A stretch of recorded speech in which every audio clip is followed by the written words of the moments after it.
بسم الله الرحمن الرحیم.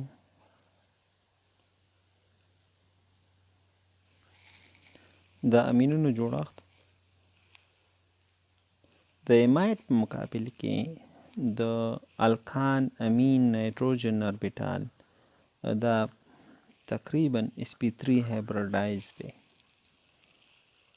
او تتراهیدرل جوړښت لري.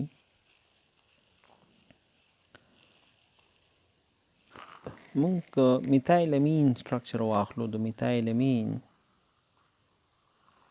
دا نایتروجن دی او دلته مونږ سره د نایتروجن باندې آزاد الکترونو او دغه د مونږ سره آزاد الکترونو جوړه لري. دا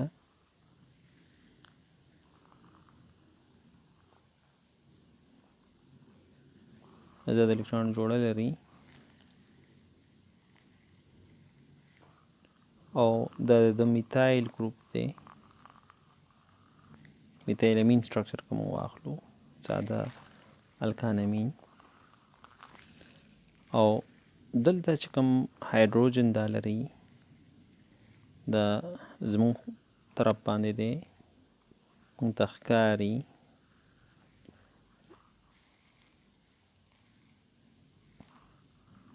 او دا بل هایدروجن مونږ سره زموږ شاته دی، مونږ ته نه ښکاري، زموږ نه لرې دی.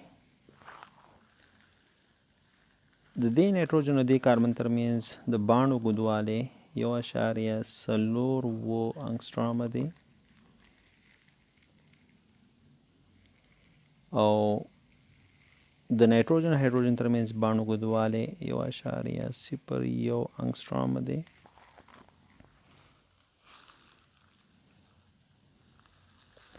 او دغه زاویه تقریبا 112.9 ده او دغه زاویه تقریبا 105 ده،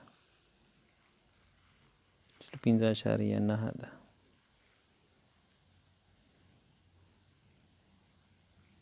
نو تقریبا میتایل امین کې یا میتانامین د دا سټرکچر تقریبا 4 وجهی دی، ټیټراهیډرل دی. نو موږ د نایتروجن یا دغه مایزون د پاره پرامیډل جوړښت چې دی دا لیکو جنرالي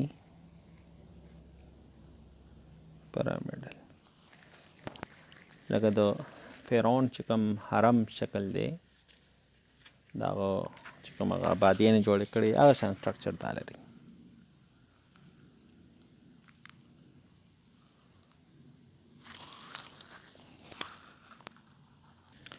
نو د دغه آزاد الکترونو جوړې له امله دا خو یو ځای ډېر نیسي، نو ټیټراهیډرل کومه 9.5 زاویې چې هغه یې راکمه کړې ده او دا تقریبا 6.7 ته چې دا تقریبا را رسولې ده. او دغه آزاد الکترونو د وجې نه موږ سره میتایل امین یا الکایل امین کوم خاصیت لري؟ بیسیک خاصیت لري. دا کولی شي د الکترون جوړې بل چاته ورکړي، نو قلوي خاصیت لري. موږ سره امینونه